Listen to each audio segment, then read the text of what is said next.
eu tenho feito mentorias, eu sou professora de escola pública, mas hoje estou aposentada, 33 anos de sala de aula, e esse interesse de trabalhar com educação financeira iniciou no começo da pandemia. Eu creio que Deus tinha um propósito, mas eu vou contar um pouquinho da minha história, tá? Então, o que acontece? Tudo começou no ano de 2012, quando eu fiz um curso da Universidade da Família, que se chama CRAU, e lá, na época, em 2012, o curso era constituído de 12 lições sobre vida financeira. Quando eu fiz esse curso, pela primeira vez, porque eu já fiz ele várias vezes, porque quando eu terminei o curso, eu falei, gente, esse curso, ele é tão tremendo, tão esclarecedor, que não pode ficar só para mim, e foi aí que eu me tornei uma facilitadora do curso. E isso foi maravilhoso, porque do ano de 2012 para cá, eu dou o curso uma vez, né? Estava dando curso 1 a 2 vezes por ano. Então, a pessoa mais abençoada ao dar o curso foi eu mesma. Porque o que aconteceu? Eu fui assimilando e fui aprendendo cada vez mais.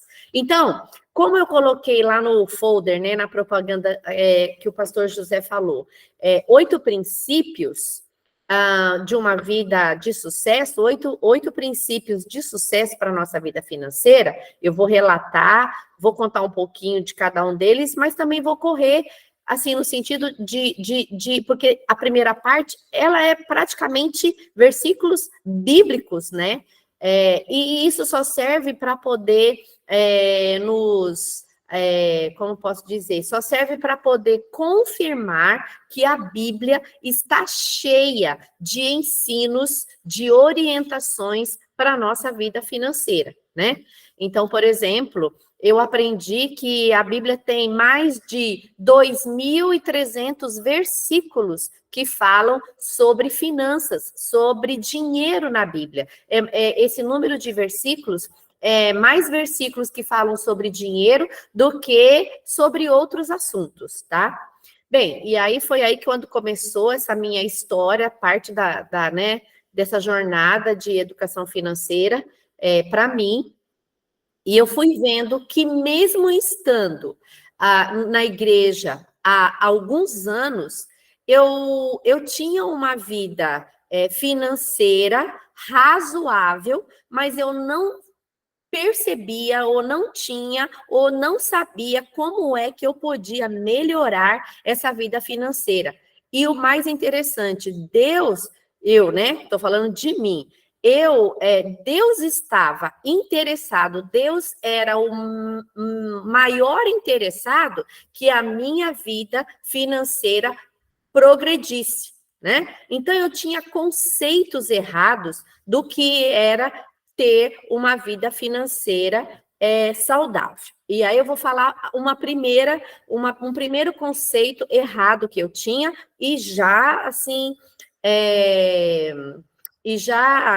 explorando o assunto. Então, hoje em dia, e também no passado, a gente sempre ouviu falar muito do cuidado que a gente deve ter com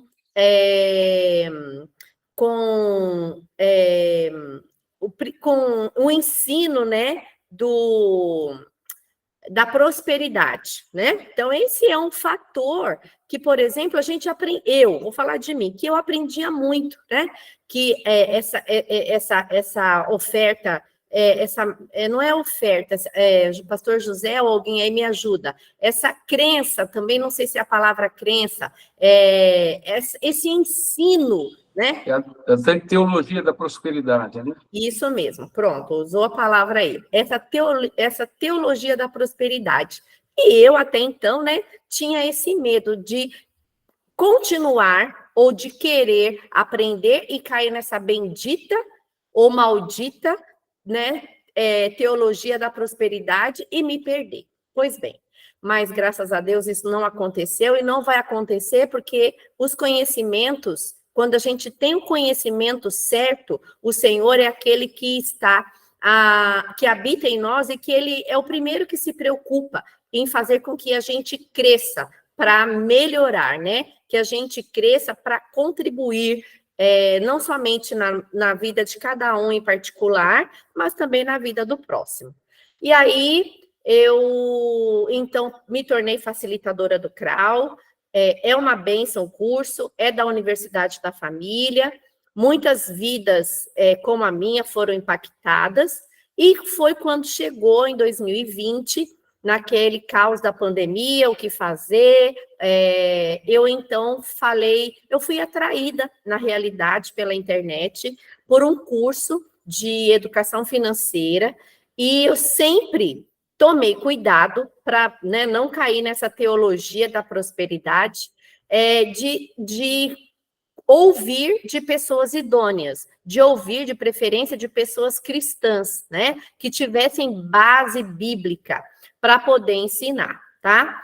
Talvez, né, irmãos, eu penso que para vocês podem falar assim, olha, não tem novidade no que você me apresentou até o final, mas eu também penso que da mesma forma, se alguém já vai saber tudo, conhecer tudo, eu tenho certeza plena que também vai acrescentar na vida de vocês como igreja, na minha vida, né, como experiência de poder estar aqui hoje falando e compartilhando com vocês esse meu trajeto, tá bom?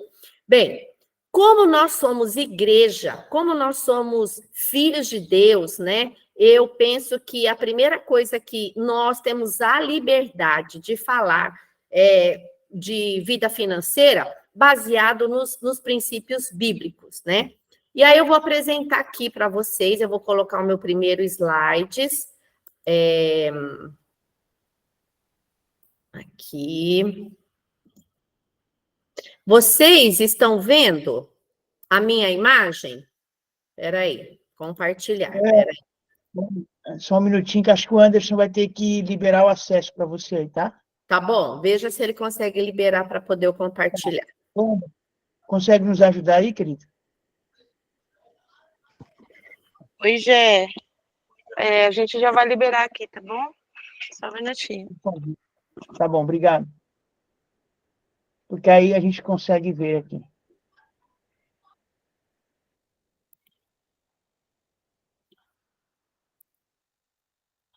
Eu acho que agora foi. Foi? Ah, agora foi. Sim. Agora sim, Elmo. Pode seguir, tá? Tá. Por favor. Bem, então foi. Então, aqui nessa imagem, vamos aumentar aqui um pouquinho. Então, eu fui atraída, né, pela internet, pelo curso, e aí eu me deparei com essa pergunta: o que você quer transformar? E essa imagem, ela é um círculo, né, representando, lógico, um todo, um integral, não em partes, formada por 11 áreas, que são 11 pilares da vida do ser humano, de qualquer pessoa. É lógico que a gente sempre fala, né? A gente crê desse jeito, que a base principal é a base espiritual. E eu pensava que se a minha base espiritual ela estivesse 100%, todas as outras bases, né? Todas as outras bases da minha vida estariam alinhadas. Mas eu aprendi que para eu transformar todas as bases da minha vida, eu preciso de esforço, de dedicação, de estudo, de conhecimento, de leitura, de prática, né? Então, se vocês verem, começa aí, né? Espiritual, parentes, conjugal, filhos, social, embaixo do social aqui que comeu a palavrinha, mas depois do social, aqui, saúde, olha só, saúde faz parte, servir, né? Que a gente servir ao Senhor, servindo ao Senhor como? Servindo ao nosso próximo, né?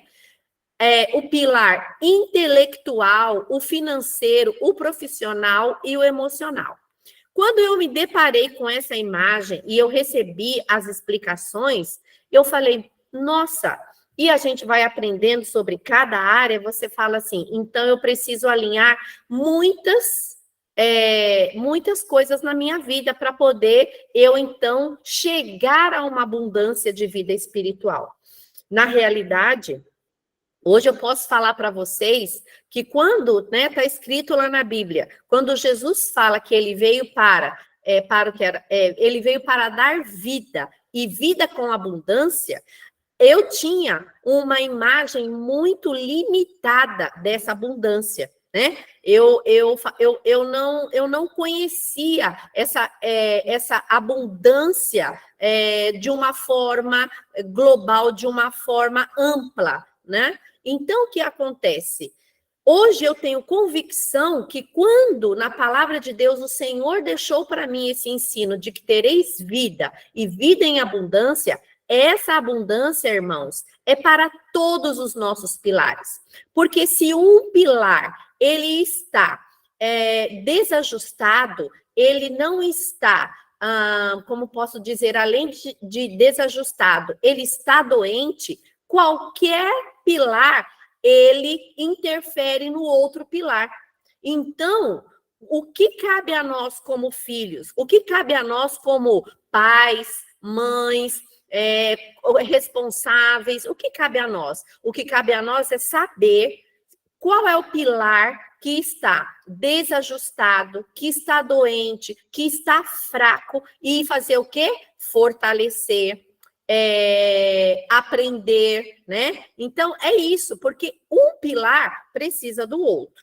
Quando eu cheguei nessa convicção, eu falei, a educação financeira, na realidade, ela ganhou meu coração, né? E aí eu falei, puxa vida, eu posso, então, continuar ajudando pessoas de uma forma ainda mais, como posso dizer, de uma forma ainda mais detalhista, porque o curso da Universidade da Família, ele já tinha me impactado, já tinha feito eu crescer, mas foi quando em 2020, assim, eu tive como se fosse, assim, um estralo, né? Foi como tivesse um insight. Aconteceu realmente. E aí, o que eu ainda não tinha visto, o que os meus olhos ainda não tinham enxergado, eu enxerguei a partir do curso de educação financeira que eu fiz com a minha professora, ou com a minha mentora, e aí eu tenho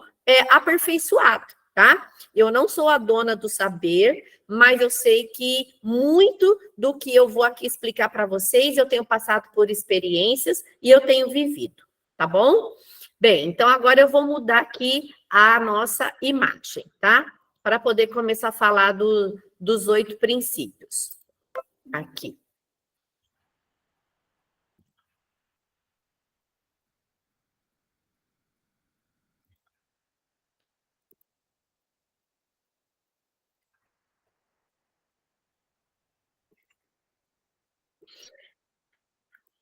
E olha aqui. Então, educação financeira. E o primeiro princípio que eu vou estar trabalhando com vocês é o princípio da mordomia, né? Mordomia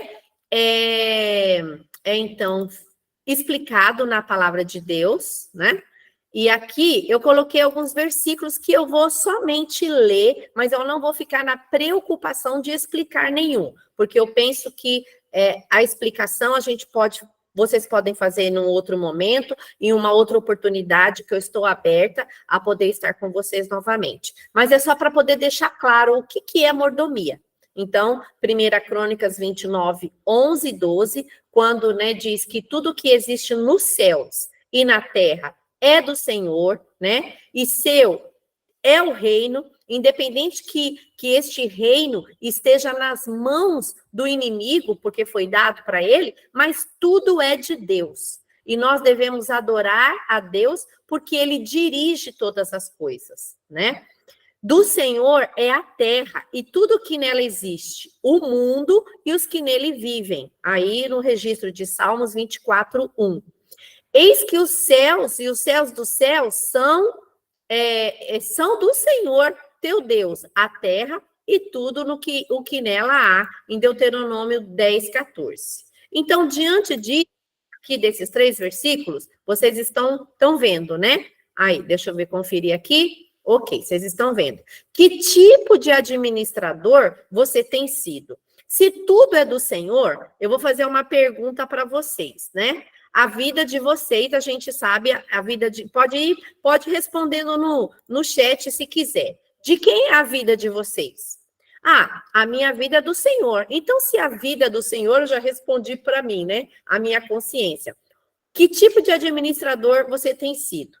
E se tudo que eu li é do Senhor, então de quem é a nossa vida? De quem é a esposa? De quem é os filhos, né?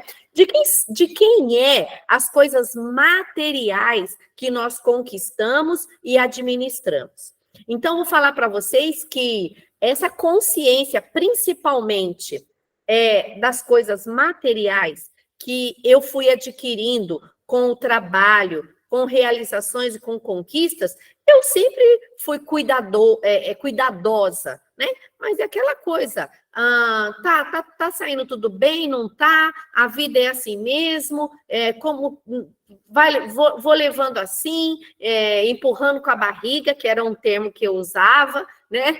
E eu tinha muito medo nesse tipo de administração, ou nesse tipo de administrador, a maneira como eu pensava, eu tinha medo de ambicionar alguma coisa. Então, eu pensava assim, já está tudo bem, eu tenho uma casa, tenho um canto para morar, tenho um automóvel, né? Tenho família, tá tudo certo. Não preciso mais eu ambicionar grandes coisas. Também com aquele medo, né, de cair lá na teologia da prosperidade. Pois bem, vamos ver aqui.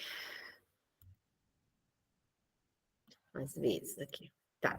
Então, o que acontece? Somos apenas administradores, mordomos do que o Senhor nos confiou aqui na terra. E devemos administrar bem a nossa vida financeira. Vocês lembram que a vida financeira, ela é um dos pedaços da pizza, lá do primeiro quadro que eu apresentei para vocês? Certo? Ok? Quem está aí, ok. Entendeu? Então, o que acontece? A vida financeira, ela é tão importante como qualquer outro pilar da nossa vida. Quando nós desprezamos a vida financeira, nós estamos desprezando uma boa administração como mordomos do Senhor.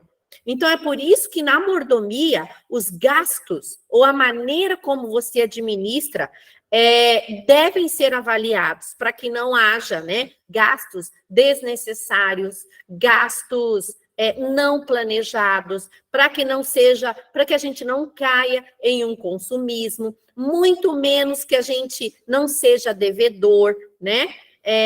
Que a gente não seja ganancioso. Então, tudo isso está dentro de uma mordomia. Basta agora a gente refletir. Hoje, você tem sido um mordomo com excelência ou você tem sido um mordomo largado, né? Um mordomo que você está usando, vou falar para você um termo que eu usava, empurrando com a barriga, né? E quando eu estou falando de mordomia, eu não estou falando que eu não cumpria alguns princípios da palavra de Deus, mas era a minha visão que estava limitada. Então, Gênesis 2,15 diz, e tomou o Senhor Deus o homem e o pôs no jardim do Éden para lavrar e guardar, resumidamente, administrar. Então, essa vontade, como posso dizer mais acrescentando, esta idealização de Deus como um bom administrador veio desde a criação, não é de agora. É da vontade de Deus que cada um de nós, a gente saiba administrar muito bem os nossos recursos. E quando a gente não sabe, porque muitas pessoas, né, elas pensam, assim, quando eu tenho a oportunidade de falar mais diretamente como que está a vida, como que está a vida financeira da pessoa que eu estou acompanhando, E também a minha, eu passei por esse exemplo, por essa experiência, de que, assim, administrar, eu pensava que era aquilo que eu ganhei, que eu recebi de experiência dos meus pais, com o tempo de vida, né? No trabalho, e estava tudo certo. Mas hoje eu vejo que para poder administrar bem qualquer um dos meus pilares, eu preciso aprender. E a palavra de Deus, ela está muito, né, rica, clara para aprender. Mas o que acontece? Por falta de desconhecimento, ou que não estava ainda descoberto para mim, eu não estava, então, fazendo de forma correta, eu não estava me apoiando nesses ensinos, ok? Bem, e aí, o segundo princípio é o princípio do trabalho, né? Então, resumidamente, o Senhor tem um plano para a nossa vida, trabalhar diligentemente como para o Senhor. Essa frase, ela já faz toda a diferença, porque quando eu trabalho, quando eu chego no meu trabalho, a hora que eu chego, a hora que eu saio, como é que eu faço a minha dedicação para o trabalho, mas eu não estou fazendo para o meu patrão, né, para os meus, para as autoridades, para a minha chefia, né? Quando eu tenho essa consciência de que eu estou trabalhando com diligência, como se fosse para o Senhor, o conceito, a motivação do meu coração, ela muda, tá? Então, o princípio do trabalho, eu me baseei em Colossenses 3:23, que o próprio versículo diz, né? O 23 que diz, e o 24, sabendo que nós vamos receber do Senhor essa recompensa, né? É a Cristo Senhor que nós estamos servindo, e não ao homem, tá bom? Independente da circunstância, independente da peleja, independente da falta de reconhecimento que cada um de nós passa, porque nós temos desafios todos os dias, tá? Eu pensava que, eu falava assim para Deus, né? Ah, Deus, quero chegar num dia que eu não vou ter desafios na vida. Isso só vai acontecer o dia que eu partir para a glória, porque todo dia nós vamos ter um desafio a ser enfrentado, todo dia nós vamos ter um inimigo que vai querer pelejar, e que nós vamos sair vitoriosos se nós estamos bem preparados, né? Então, e aí nesse princípio do trabalho, lógico que não cabe ser preguiçoso, né? Então, Provérbios 24, aqui, deixa eu aumentar um pouquinho para vocês aqui, para ver se melhora, que a letrinha é pequena aqui, ó. Provérbios 14:23. Em todo trabalho há proveito, mas ficar só em palavras leva à pobreza, né? Então, assim, eu não vou especificar o significado do versículo, porque só no versículo dá para trabalhar muitos outros itens, né? Mas a gente tem que saber, ter consciência que é do propósito de Deus e que cada um de nós façamos o melhor como trabalho no que Deus tem colocado nas nossas mãos, né? Provérbios 28:19 diz: o que lavrar a sua terra virá a fartar-se de pão, mas o que segue a ociosos se fartará de pobreza. Não erreis, Deus não se deixa escarnecer, porque tudo que o homem semear, isso também se fará, em Gálatas 6:7. Então, fazer com excelência. E esses versículos, eles têm amplo ensino, tá? Para poder trazer para nós. Então, por exemplo, é fato, né? A lei da semeadura. Gente, se tudo que nós semeamos e plantamos, a gente vai colher. Então, se a gente planta preguiça no nosso trabalho, com certeza não vamos receber reconhecimento, né? Não vamos receber de sermos reconhecidos. Por quê? Porque nós estamos plantando preguiça. Então, isso é óbvio, né? Bem, e aí nós vamos para o princípio da contribuição, tá? O princípio da contribuição, lógico, isso é mandamento, e esse princípio da contribuição são os nossos dízimos e ofertas.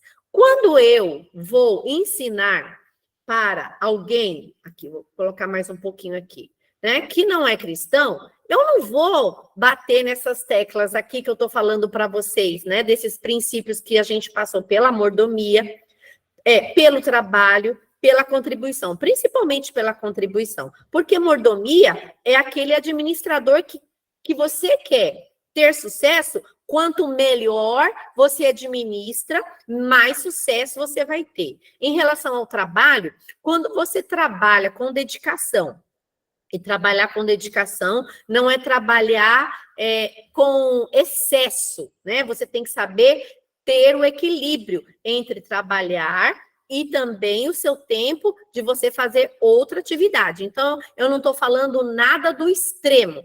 Então quer dizer que agora eu vou me matar para poder trabalhar. Primeiro que se matar para trabalhar já é uma...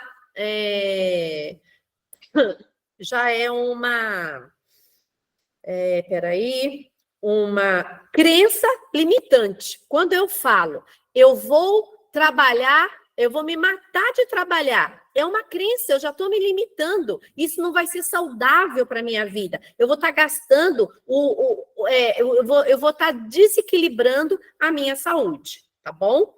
Bem, e aí na contribuição, né, que tem esses versículos aí, em Atos 20, 35, que diz, em tudo que fiz, mostrei-lhes que mediante trabalho árduo, devemos ajudar as pessoas mais fracas. Irmãos, nós vamos sempre ter alguém do nosso lado, em nosso meio, pessoas que elas são mais prósperas e menos prósperas, né? Com mais recursos ou menos recursos. Então, isso é bíblico, tá? Então, isso não é maldição, como às vezes alguma pessoa fala, mas por que a pessoa é assim, assado? Mas, ao mesmo tempo, todos nós, é dever nosso de querer buscar, de querer aprender, de querer se dedicar, de querer falar, Senhor, eis-me aqui, o que está faltando, o que tem de ignorância no meu interior, né? Traz a luz a essa ignorância do meu interior para que chegue a tua luz e para que eu possa crescer. Porque eu tenho certeza, Deus nos chamou para sermos abundantes, né, financeiramente. E eu estou falando financeiramente porque eu estou tratando com vocês sobre finanças, mas Deus nos chamou para uma vida abundante para todas as áreas da nossa vida, tá? Lembrando as palavras do próprio Senhor Jesus que disse, né, a maior felicidade em dar do que em receber.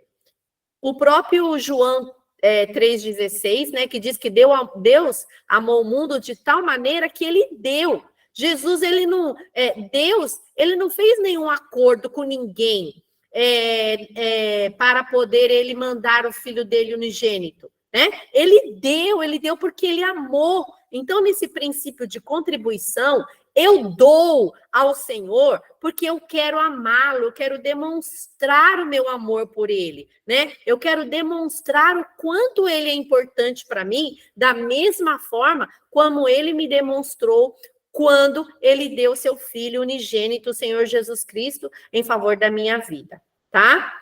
Em 2 Coríntios 9, 6, 7, que diz, e o que semeia pouco, pouco também ceifará. E o que semeia em abundância ceifará. E aí, colocando aqui uma explicação nesse versículo. Quando algumas pessoas falam, mas eu não tenho para poder semear. O que eu ganho é tão pouco que não é possível. Aí já existem duas crenças limitantes. Eu não tenho. Será que você, né? Eu não estou me referindo a ninguém, mas para poder questionar. Será que você, quando você olha para sua mão, você tem nada? Ou se você tem, o que você pode demonstrar o seu amor para poder você semear, né? E é por isso que esse versículo fala, se eu tenho pouco, Senhor, eu quero ter mais, porque se eu tenho mais, eu vou semear mais e eu vou ceifar mais. Isto é natural, isto é um princípio natural. Pastor Antônio, uma vez, ele falou para mim uma palavra assim, que isso é um princípio irrevogável. Quanto mais eu semeio, mais eu vou ceifar. Entendeu? Então, isso está, é lógico que isso está na motivação do meu coração. Mas hoje, um pouquinho que eu já aprendi observando pessoas que não são cristãs, eu falo, meu Deus, mas onde que está o segredo de tantas pessoas? Não é 100%, porque eu não sei a motivação do coração, mas a gente encontra pessoas que às vezes não são cristãs, mas são pessoas generosas, são pessoas dadivosas, e elas estão cumprindo um princípio da palavra de Deus, sem conhecimento bíblico, semeando, e como é um princípio irrevogável, com certeza ela vai colher, ok? Bem, então, cada um de nós contribua segundo propôs o nosso coração, não com tristeza, ou por necessidade, porque Deus ama quem dá com alegria. E o que acontece, gente? O que acontece, irmãos, aqui, né? Quando cada um contribua segundo propôs no seu coração, qual era o conceito que eu tinha?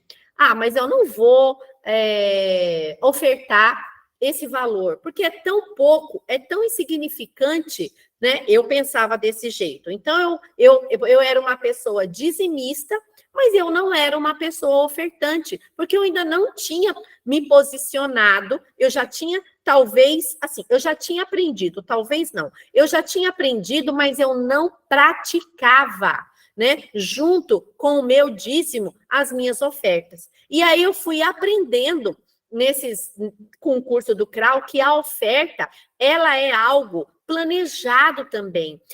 Ela é voluntária, mas ela é uma parte dos meus recursos, da minha administração, que ela deve fazer parte ali do meu planejamento. E que o Senhor, ele está muito mais interessado na minha motivação, no meu coração, de poder entregar aquela oferta ao Senhor do que na quantidade, tá? Então, se hoje alguém tem essa preocupação, né, de falar assim, achar que é insignificante o valor da sua oferta, não pense mais desse jeito, né?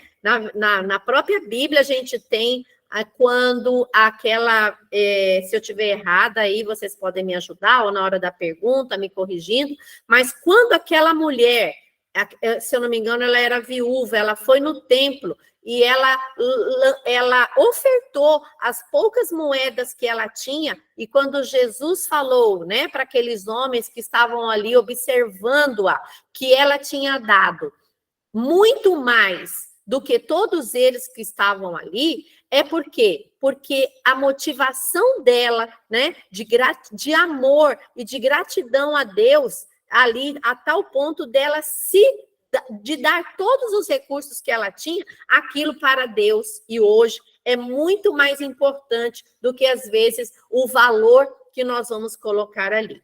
Então, amor mais alegria resulta na motivação certa para nós podermos ofertar ao Senhor, tá? Bem, e aí, olha lá, Provérbios 11, 24 e 25, que diz: a quem dê generosamente e vê aumentar suas riquezas, outros retêm o que deveriam dar e cai na pobreza. O generoso prospera, e quem dá alívio ao outro, alívio recebe. E aí também eu acabava generalizando esse versículo e falava, poxa vida, mas eu dou, né? Mas eu não sou rica, porque o meu conceito de riqueza também estava errado, tá? O conceito de riqueza que eu tinha era aquela coisa que, assim, eu preciso ter muito dinheiro, mas eu tenho que tomar cuidado para não cair como é que o pastor José falou? Nessa teologia, né? Nessa teologia aí da prosperidade. Da prosperidade, né? Então, meu conceito era errado de riqueza, mas eu também falava assim, eu falava assim, então eu não posso ser rico, eu não posso ter em abundância, porque se eu vou cair, então, no pecado, né, dessa teologia da prosperidade, então eu tenho que ficar assim. Mas hoje os meus conceitos, eles mudaram no meu interior. Quando muda-se os conceitos no nosso interior, a gente começa a ter revelação, tá? Bem, então qual que é o meu conceito de prosperidade ou de riqueza? É quando eu sei, quando eu administro tudo que eu tenho em meu poder, nas minhas mãos, com inteligência, com planejamento, né? Com dedicação, com excelência. Quando eu administro desde os mínimos detalhes, né? Os mínimos recursos, o valor mínimo de dinheiro até o valor máximo, o Senhor está fazendo com que eu desenvolva essa riqueza na minha vida financeira. Ok? Tá? Bem, então vamos lá. Aí nós vamos chegar aqui, ó, no nosso quarto princípio, que é o princípio da oferta. Então, o terceiro princípio foi o princípio da contribuição. O quarto princípio é o da oferta. A gente sabe que as ofertas, elas estão dentro das contribuições, né? Mas o que acontece? Para mim, ali, a contribuição seria o meu dízimo, tá? E as minhas ofertas aqui, que é o quarto princípio, são, pelo menos, né, o que eu conheço, são 5 tipos de ofertas que eu tenho. Então, olha lá, os segredos das ofertas na construção do tabernáculo, quando o rei, né, acho que foi Davi, né, que ele foi e deu uma ordem lá para o povo, e todos trouxeram a tal ponto que sobrou recursos, né? Sobrou ali ofertas e o rei, ele falou para o povo que não precisava mais, tá? Então, Deus desejou habitar no meio do seu povo, né? Por isso que pediu o tabernáculo para ser construído. O modo que ele mesmo escolheu foi através de uma tenda, também chamada tenda do encontro, ou testemunho, ou tabernáculo. Bem, mas isso é só para a gente ver o quanto Deus, ele é detalhista, né? Está registrado em Êxodo 25:1-9, que diz, né? Desculpa, eu falei Davi, me perdoe, mas olha aí, é Moisés. Então tá. Diga aos israelitas que me tragam uma oferta. Receba de todo aquele cujo coração o compelir a dar. Estas são as ofertas que deverá receber deles: ouro, prata e bronze, fios de tecido azul, roxo e vermelho, linho fino, pelos de cabra, peles de carneiro tingidas de vermelho, couro, madeira de acácia, azeite para iluminação, especiarias para óleo da unção e para o incenso aromático, pedra de onix e outras pedras preciosas para serem encravadas no colete sacerdotal e no peitoral. E farão um santuário para mim, e eu habitarei no meio deles. Façam tudo como eu lhes mostrar, conforme o modelo do tabernáculo e de cada utensílio. Então, queridos, aqui a gente vê uma abundância de recursos. Se eu não tenho, então, abundância em dinheiro, né, para poder ofertar, será que eu tenho outra coisa que eu posso ofertar? Lógico que tem. Eu tenho meu tempo, né? Eu tenho meu tempo para poder fazer uma visita, para fazer uma oração, para poder ser um intercessor, mas eu também tenho a certeza que eu também tenho recursos, se eu souber administrar, para eu poder ofertar ao Senhor, tá? Bem, alguns princípios, então, que esse texto ensina aí para nós. Espera aí, deixa eu ver aqui, né? Aqui, ó. Quais são? Deus tinha um projeto, construir um santuário ou tabernáculo para habitar no meio do seu povo. Deus sempre tem um plano para você, irmão, quando deseja realizar uma obra. Deus tem plano para você. Isso é exato. Deus, ele tem planos para todos nós. E são planos como diz em Provérbios, né?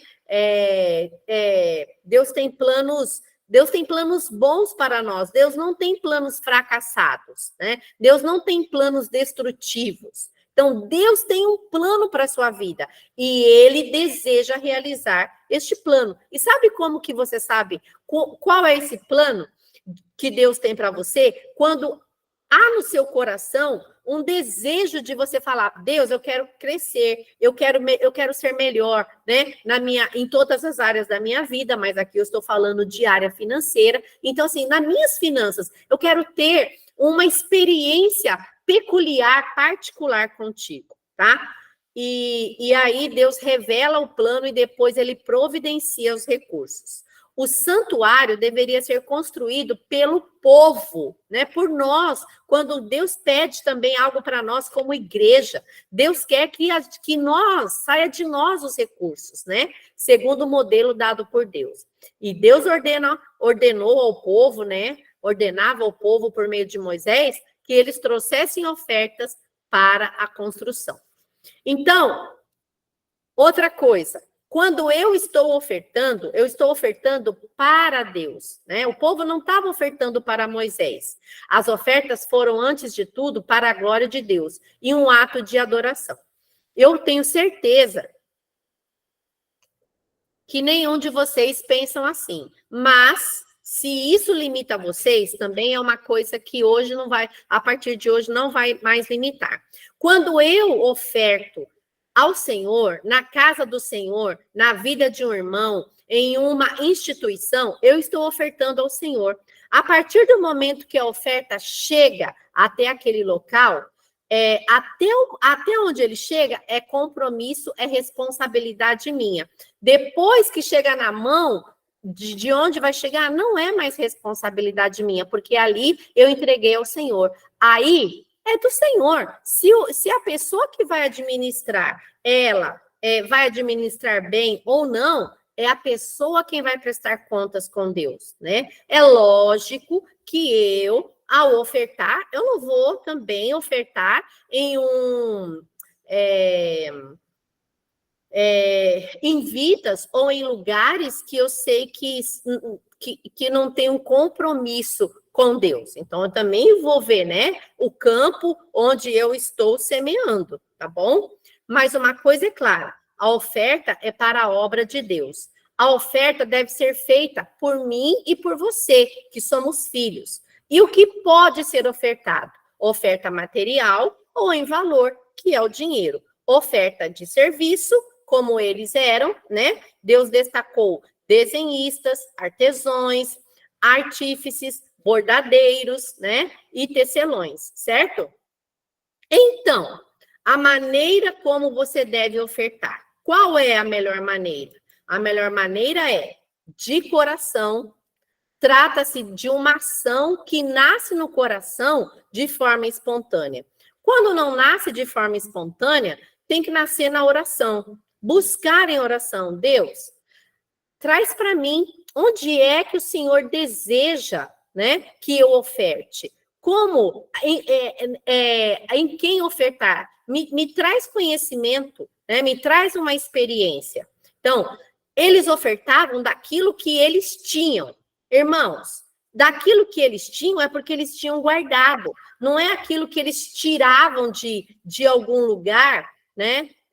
Que eles não tinham, se desfaziam para poder ofertar. Isso também pode ser um tipo de oferta, que é um voto, é algo que Deus vai trabalhar com você, vai te passar por uma experiência. Mas nós ofertamos daquilo que a gente tem, e é por isso que a nossa administração é importante. Porque toda vez que nós estamos passando por uma necessidade ou por uma escassez, a gente sempre pensa 2 ou 3 vezes para ofertar. Mas quando a gente fala, olha, Deus, eu te agradeço, eu te louvo, porque o Senhor tem me feito enxergar que é da tua vontade que eu tenha recursos guardados, então isso vai acontecer de uma forma muito mais leve, né? De uma forma prazerosa, demonstração de amor.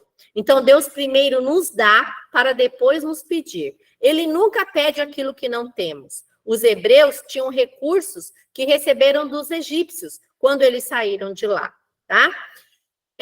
Nós ofertamos de uma forma individual. Deus quer que cada filho tenha o privilégio de contribuir.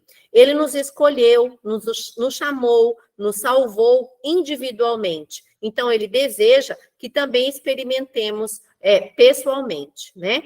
E a nossa oferta deve ser voluntária. Indica que a oferta deve ser espontânea e não com coação, né?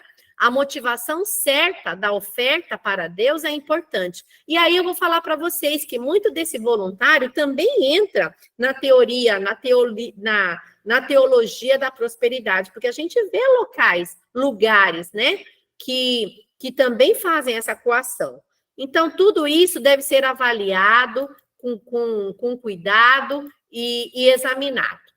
E também abundante. Essa é uma vontade de Deus para a nossa vida, né?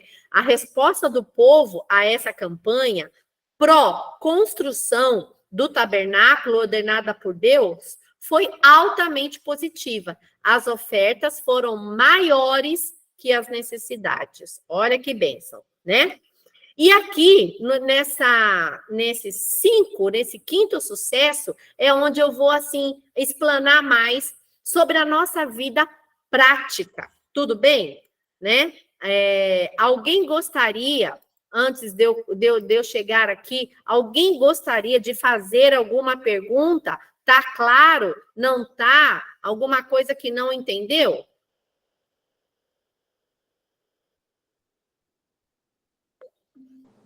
Está tudo muito claro, viu, Elma? Tá claro? Então, vamos lá. Então, olha só. Nesse nosso quinto ponto, que fala, né, nesse nosso quinto sucesso, é não fazer ou não ter dívidas, tá bom? Então, olha só. O Provérbios 22:7 diz assim, ó, o rico domina sobre os pobres, e o que toma emprestado é servo do que empresta. Romanos 13:8 também diz assim, a ninguém devais coisa alguma, a não ser o amor com que vos ameis uns aos outros, porque quem ama ao outro cumpriu a lei. E aqui nesse versículo, gente, eu vou falar uma coisa para vocês, né?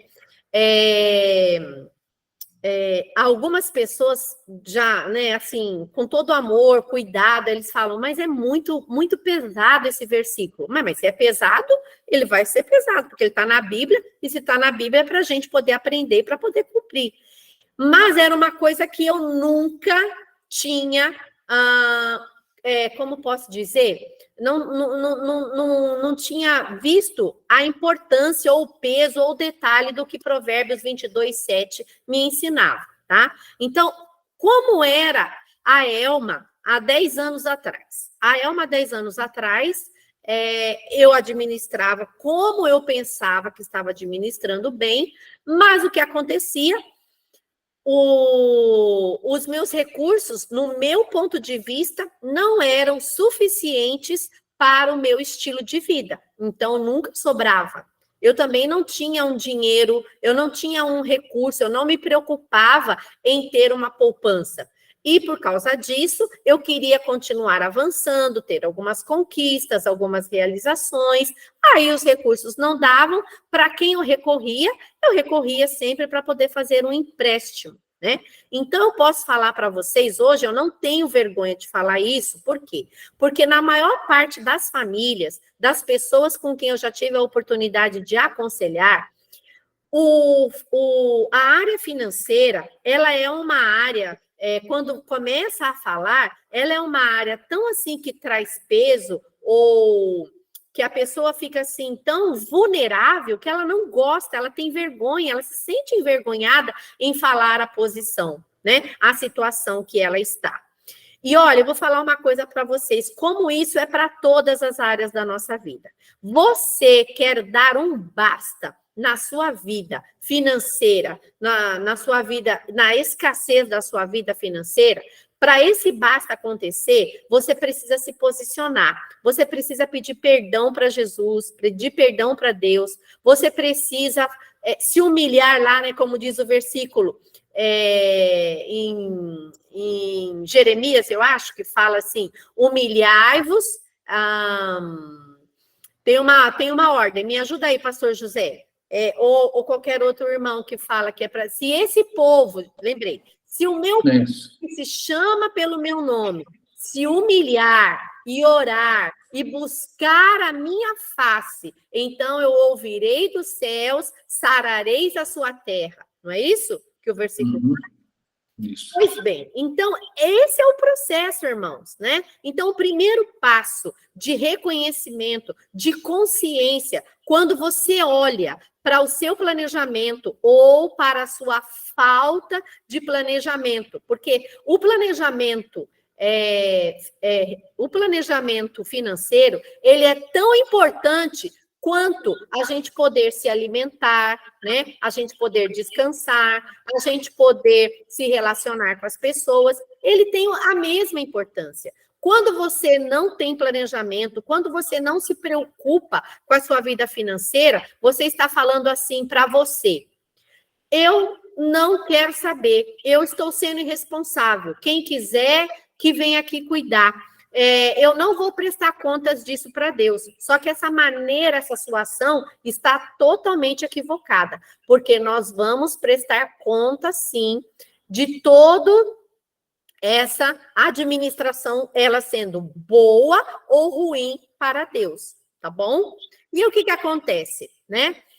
O rico domina sobre o pobre. Então, olha só como caiu a ficha para mim.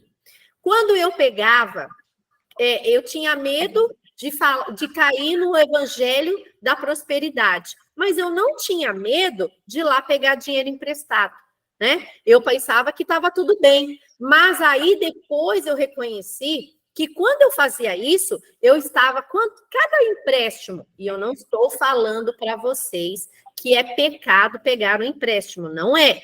Mas isso é para trazer consciência para nós, né?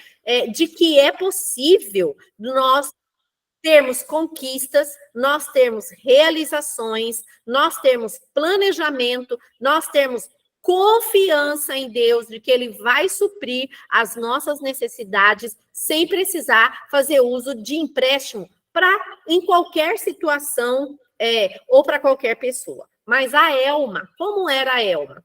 A Elma, então, falava assim, olha a comunicação que eu usava. Pobre, para ter alguma coisa, precisa ir lá e fazer dívida. Eu falava isso. Quando eu ensinava alguém, eu falava isso, né? E aí eu falei, nossa, como assim? Esse princípio, essa minha comunicação, ela vai na contramão, né, com a palavra de Deus, porque não é isso que Deus ensina na palavra dele, porque se Deus está falando que o bom administrador, ele tem para dar, e eu fico pegando emprestado, então eu não sou uma boa administradora. E quando eu fazia isso, eu estava deixando que pessoas, né, me dominassem. Então, quando eu vou traduzir com essa tradução, mas enfim, cada vez que eu pego um dinheiro emprestado, eu estou dando domínio das minhas posses para alguém. Essa é uma realidade, ok? Bem, é uma realidade que a gente às vezes fala, não, isso não tem nada a ver, mas tem a ver, porque nós estamos sim nos tornando escravos de alguém, né? E aí o que acontece?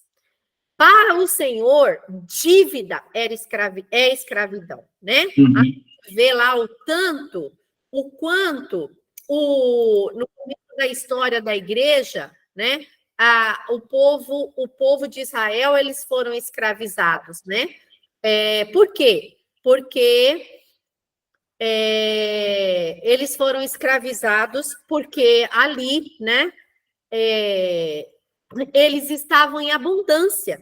Até que então foram tirando deles, foram tirando todos os recursos, porque eles também, né? Deus é quem tinha os abençoados, até que eles se tornaram escravos. E aí, tem uma aqui também, vamos ver aqui, né? Antes de falar, deixa eu ver se tem aqui. Peraí. Olha aqui, antes de chegar nesse prático. Tem uma história na Bíblia, que é a história da viúva que o esposo dela faleceu, ela tinha 2 filhos, e ela foi pedir ajuda, né, para o profeta. Não, ela não foi pedir ajuda para o profeta. Eu creio que o profeta encontrou com ela e pediu para ela para que ela fizesse ali um lanche para ele, né? E aí, então, ela falou que ela não tinha, porque o último ingrediente que ela tinha na casa dela era para poder fazer uma refeição com os filhos, né? E aí o profeta deu uma orientação para ela. Se eu não estou equivocada, e que eu acho que eu estou, na realidade, ela foi pedir ajuda. Então, o primeiro passo, quando nós estamos em uma situação crítica, em qualquer área da nossa vida, é pedir ajuda. Se nós não sabemos educar os nossos filhos, eles estão com alguma dificuldade, algum desafio que a gente não está sabendo lidar, nós temos que ser humilde e pedir ajuda. Quando nós não estamos sabendo administrar bem as finanças, estamos nos perdendo, né? Acaba trazendo ali uma falta de entendimento na família, é necessário sentar, conversar, orar, investigar, ser íntegro, sem mentiras. A esposa, nada de ter um consumismo com aquele medo da reprovação do esposo. O esposo, semelhantemente, né, precisa haver concordância na família. Então, hoje, as nossas crianças, os nossos adolescentes, né, os nossos jovens que estão em casa, todos eles têm que ter um momento em que a gente possa falar sobre como que é o planejamento familiar, quanto que a família se custa, certo? São muitos detalhes que precisam ser alinhados para que a gente não caia nessa escravidão que se chama dívida, tá bom? Bem, e aí vamos lá. Aqui, ó, eu tenho uma imagem aqui, se der tempo eu vou passar para vocês. Então, olha aqui.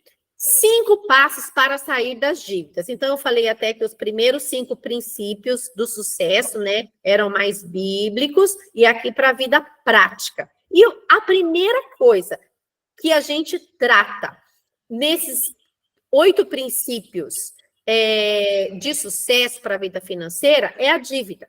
Porque hoje já os próprios censos, as próprias, como eu posso dizer, as próprias, quando as pessoas fazem estudo de casos, né, diz os estudos, né, diz as pesquisas que muitos das famílias, quando passam por um problema financeiro, acaba agravando todas as áreas da família. E aí acabam, às vezes, levando até a família a separações, né? Por quê? Porque eles não estavam alicerçados em poder lidar com uma circunstância desafiadora, tá bom? Então, os passos para sair da dívida. Primeiro, lógico, orar, né? Pedir direcionamento ao Senhor, como o pastor José colocou o endereço lá, né? Para a gente ir lá, se humilhar, orar, se apresentar diante de Deus, reconhecer que o Senhor Deus nos chamou para termos vida e vida com abundância. E vida com abundância também está na nossa declaração. Então, o que acontece? Eu não quero viver uma vida na margem. Eu quero ter uma vida abundante. Então, eu quero ter uma vida ali, ó, numa vida na abundância dos rios, né? Do que Deus tem para mim, tá? Segundo, se organizar financeiramente. Como é que eu me organizo individualmente ou como família? Primeira coisa, eu tenho que ter um registro. Eu tenho que ter, da mesma forma como eu tenho a minha Bíblia, eu tenho meu caderno de anotações, eu tenho que ter os meus registros. Eu tenho que ter frequência, eu tenho que ter uma história anotada da minha vida financeira. Quando eu aprendi isso, eu comecei a fazer os meus cadernos. Então, eu tenho todo mês eu faço ali, eu tenho um tempo, eu tenho um dia do mês, eu não deixo para fazer esse meu planejamento, esse meu registro no dia do meu pagamento. Eu sempre coloco essas minhas anotações no meio do mês, uma semana para o meu pagamento, eu já vou ali pensando o que eu vou fazer, o que eu vou dar prioridade, como é que eu vou administrar, tá? Uhum. Então, o que acontece?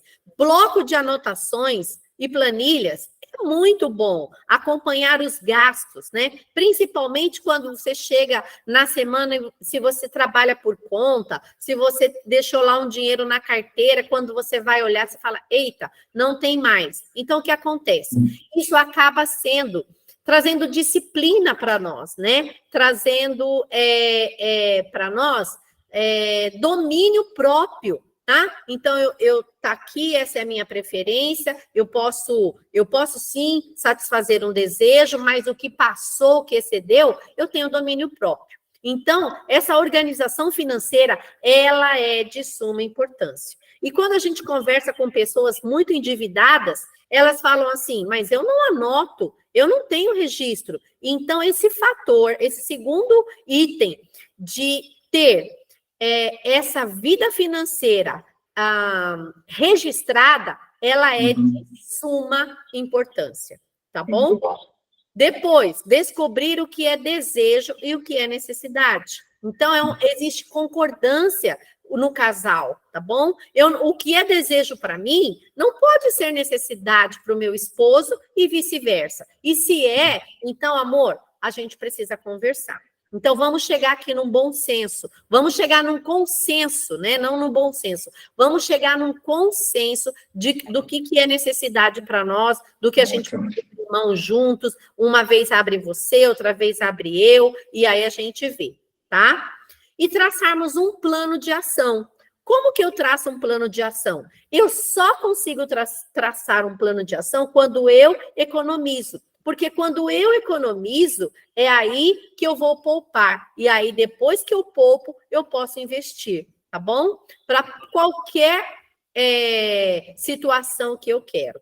E se eu sei que eu sou capaz, que eu tenho tempo, que é possível, que eu tenho um talento, eu posso desenvolver uma renda extra, tá? Então, aí, é muito amplo, né? É uma costura, é uma comida, é um marido de aluguel, um serviço, né? Que você pode fazer, a esposa também é uma faxina. Então, o que será quando eu olho para as minhas mãos? Será que eu posso fazer uma renda extra? Se eu posso, como eu posso desenvolver? E vou falar para vocês, irmãos, a gente nunca começa quando a gente começa, a gente já quer, quando a gente nem subiu o primeiro degrau, a gente já quer chegar nos degraus mais elevados. Mas tudo na vida, a gente começa aqui, ó, bem na base, e vai crescendo, e vai subindo cada degrau. Isso leva tempo, tá? O tempo é algo importante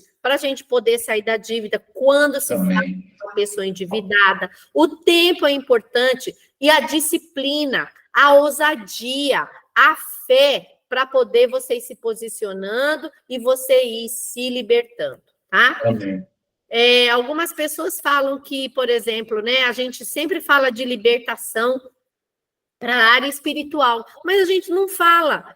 Parece um tabu no nosso meio falar de libertação para a nossa área financeira, porque, na realidade, quando nós estamos endividados, a gente precisa passar por uma libertação. Eu preciso admitir isso. E quando eu admito, então eu falei, Senhor, eu reconheço que eu preciso do Senhor Deus e que eu preciso aprender que essa minha maneira como eu estava administrando estava errada, e o Senhor vem de encontro, porque Ele é o principal que quer que a gente saia de uma situação de escravidão, porque Ele já nos deu liberdade, libertação, já nos libertou para poder, sim, ter uma vida de liberdade, uma vida vitoriosa, certo?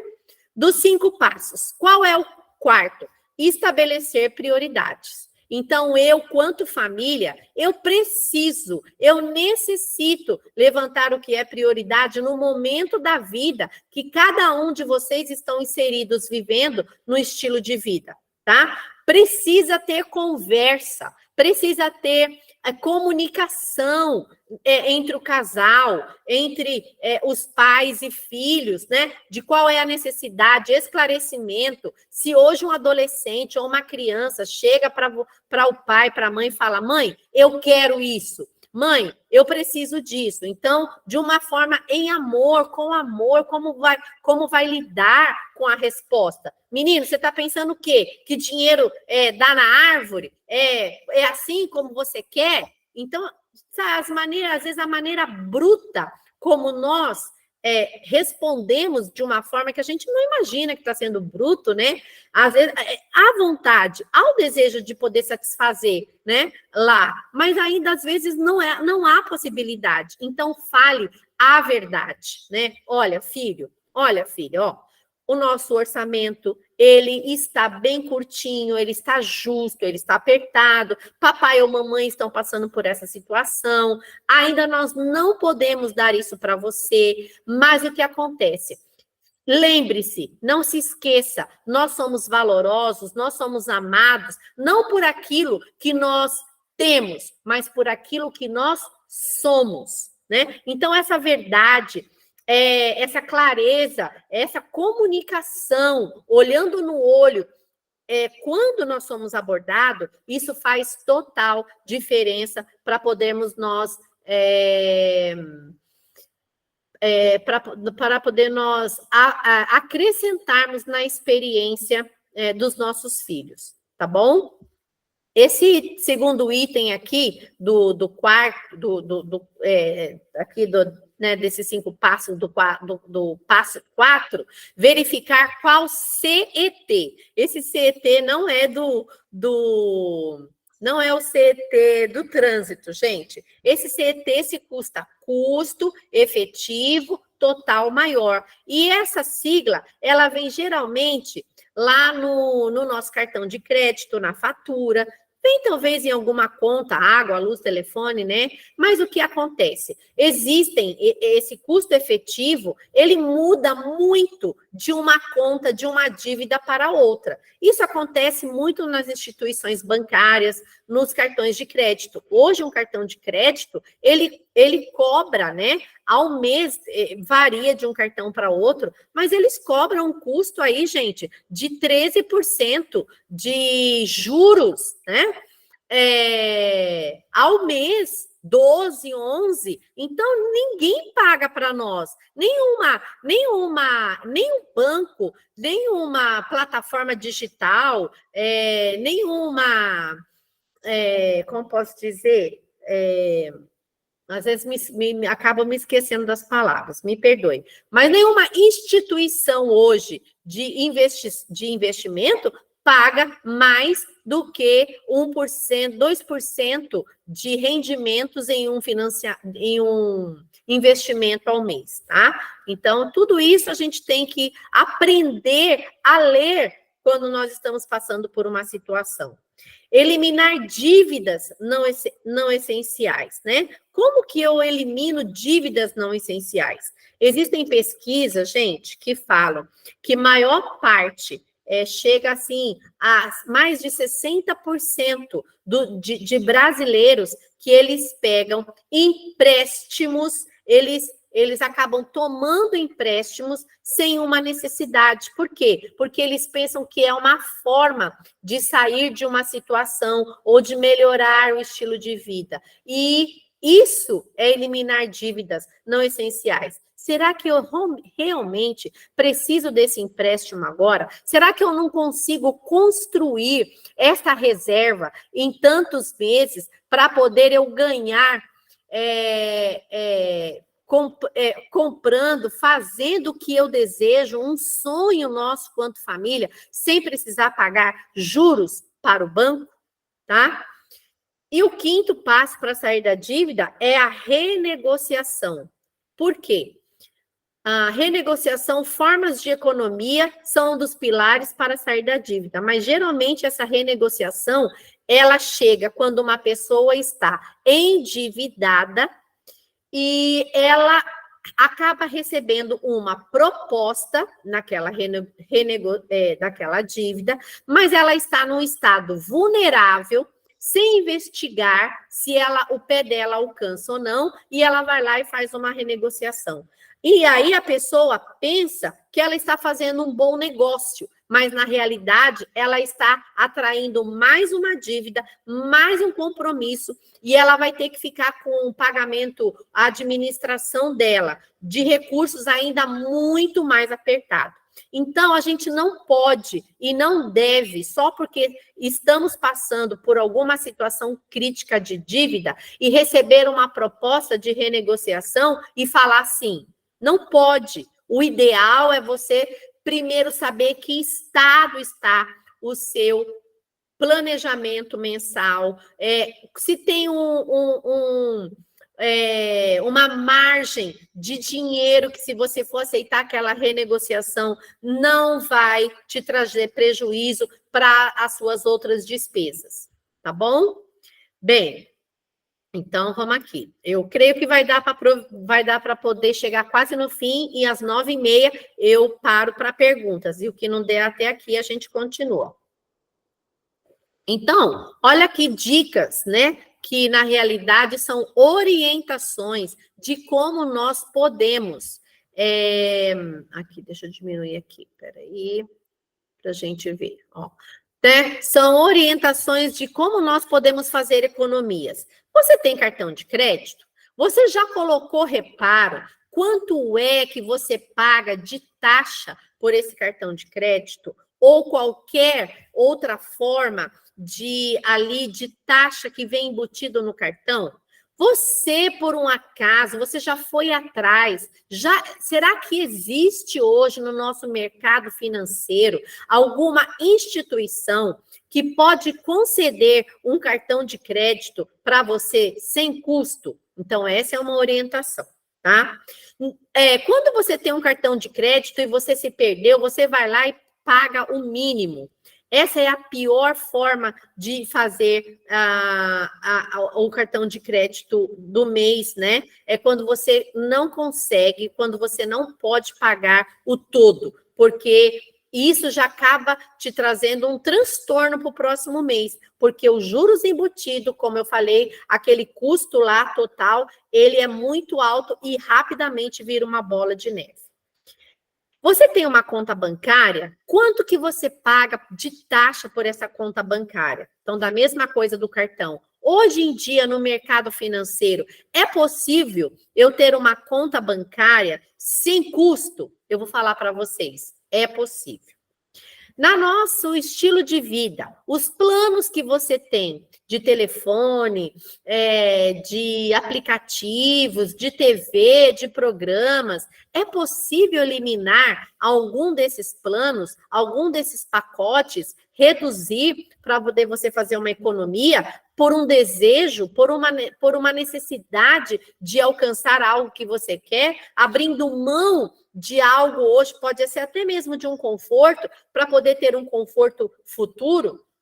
Outra orientação é rever, né, qualquer assinatura que você tenha, tá? Então, a assinatura está ali muito próximo, né, dos planos, do que você paga, de ler a sua conta. Por exemplo, né, a conta de telefone, ela é, como vou falar assim, ela é uma vilã de fazer isso. A gente contrata o serviço e aí paga por aquele serviço. Hoje em dia, telefone fixo é uma coisa muito rara, mas ainda existem pessoas que têm. Mas o que acontece? Quando você vai ver, a própria operadora, ela colocou tantas coisas ali embutido e você nem se dá conta, porque hoje ainda por cima, a conta ela é digital. E aí você não para ler. E aí, quando você vai ver, tá lá às vezes 10, 20, até 30 reais a mais, porque eles estão oferecendo ali uma série de coisas que você nem sabe que eles estão oferecendo, não faz uso e está pagando por aquilo, tá? Aí, quando você faz a conta de 12 meses, você vai falar, uau! E nós brasileiros, a gente não tem, né, essa prática de fazer custo a longo prazo. Nós só temos a prática de fazer custo a curto prazo. A gente é um povo que nós fomos não sei, né? Respondendo, eu vou responder por mim. É aquela coisa de ser imediata, do imediatismo, de querer tudo para hoje e não ter a paciência, o zelo, o cuidado de planejar para o amanhã, tá? E 5, né? Utilizar o quinto aí, a quinta orientação. Utilizar aparelhos domésticos com inteligência. Então, tudo isso são desafios, mas é consciência. Então, nós como família, a gente consegue reduzir a nossa conta de luz, né? A nossa conta de água. É possível a gente fazer um esforço para poder ter um banho mais curto, tudo isso em prol de um sonho que a gente quer realizar. Então, essas orientações, né? De podermos cortar gastos no nosso orçamento, gente, é possível, tá? Bem, e aí, vamos lá. E quais são, da mesma forma como a gente tem 5, lá como eu apresentei aqui, peraí, vamos voltar aqui, ó. 5 passos para sair da dívida, nós também temos aqui, ó, os principais erros das pessoas que, infelizmente, estão numa situação de endividamentos. Então, qual é um erro?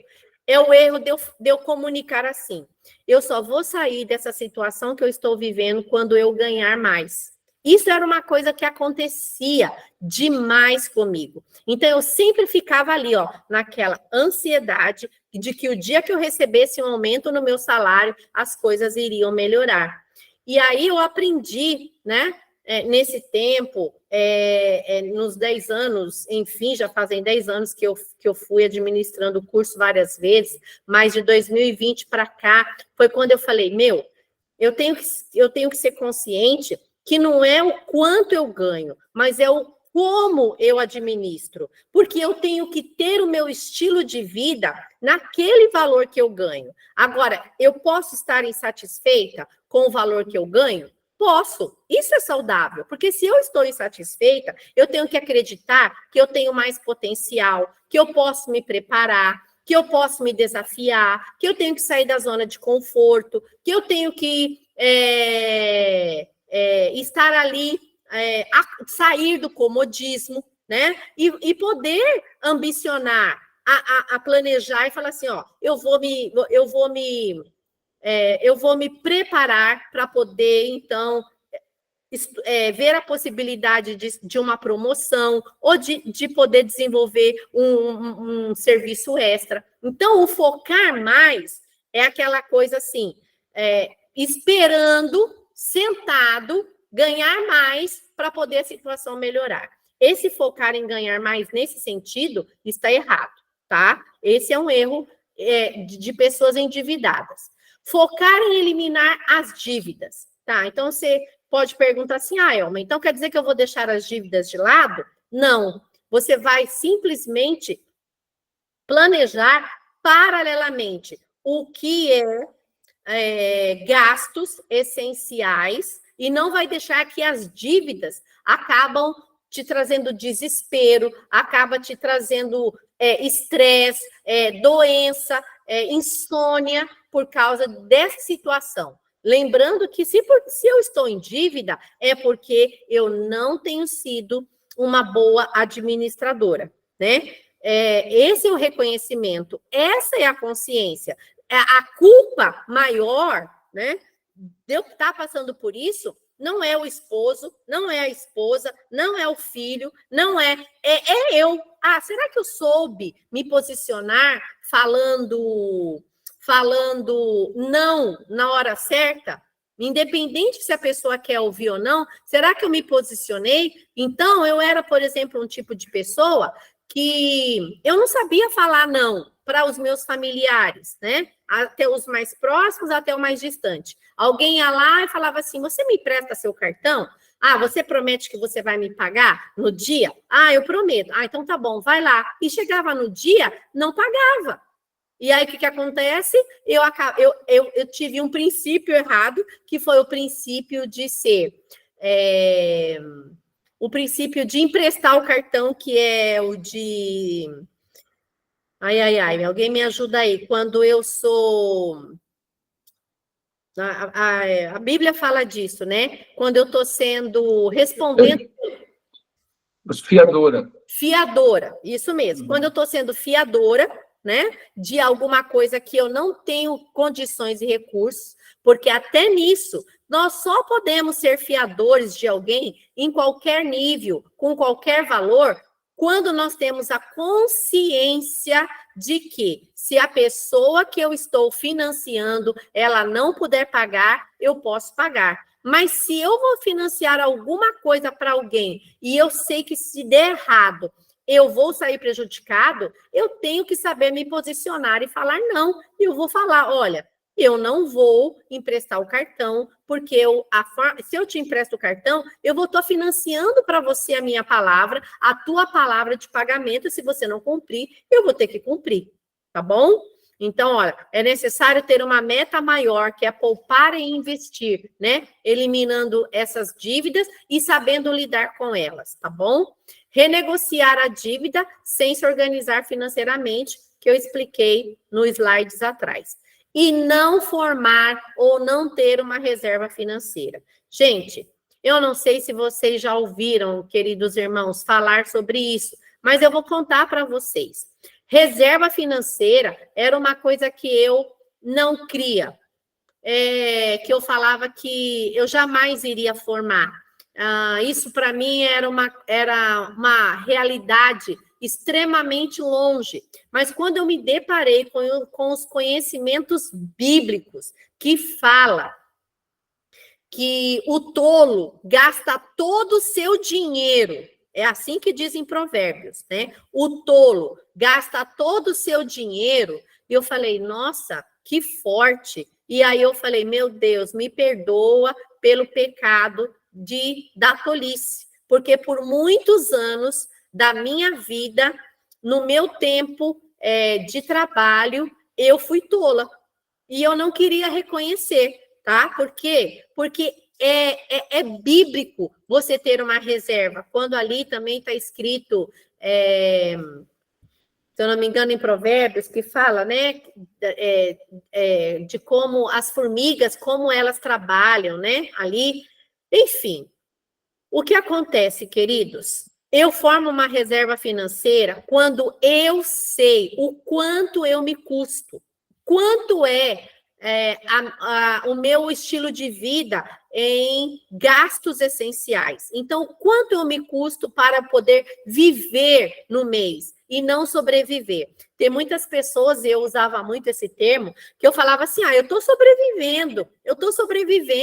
E aí, depois que eu me deparei, falei assim, nossa, eu estou comunicando que eu saio, eu morro, mas aí eu não morri e eu vou lá e sobrevivo. Essa era a minha comunicação para a minha vida financeira. E Deus não tem prazer nisso, né? Deus está falando assim, filho, você está sendo tolo, você não está sendo cauteloso, você não está sendo inteligente. Por quê? Porque eu já fiz tudo, eu já te dei essa abundância. E você, em vez de viver essa abundância, se você não sabe viver, então vamos aprender. E você está sobrevivendo, né? Então, isso é muito sério. Para a minha vida foi sério.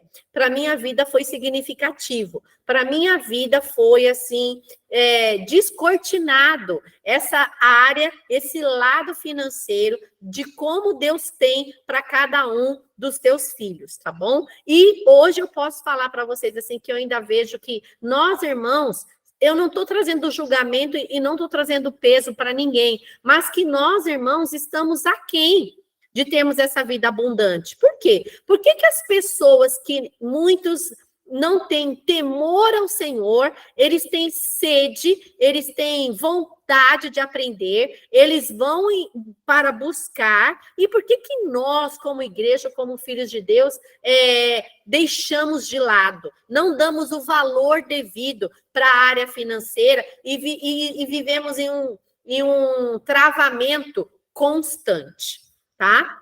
Bem, o tempo já deu, né? Porque são 9h33. Eu posso falar de prioridades em outro momento. E esse é o princípio da reserva. Vamos ver se eu consigo falar aqui, né? Elma, Oi. só uma sugestão, querida. Pode. Como o horário está bem avançado, você não poderia voltar semana que vem? É difícil para você?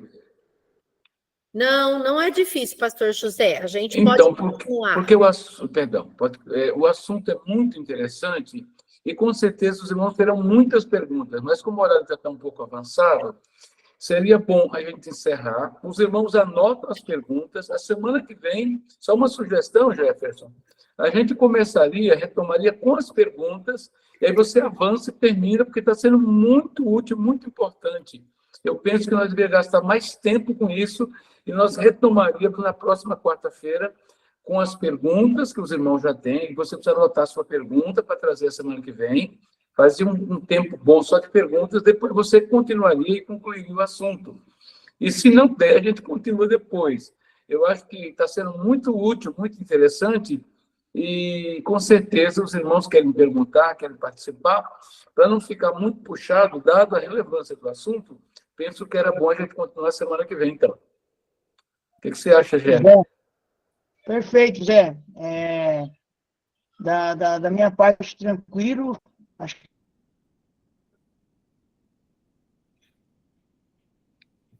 deixa para quarta-feira para ela estar Tá conosco ótimo, novamente. tá bênção. E Tá bom. continuar, né? Amém. Porque está bem. Tá ótimo, tá sendo muito Eu acho que é esclarecedor. muito importante. E eu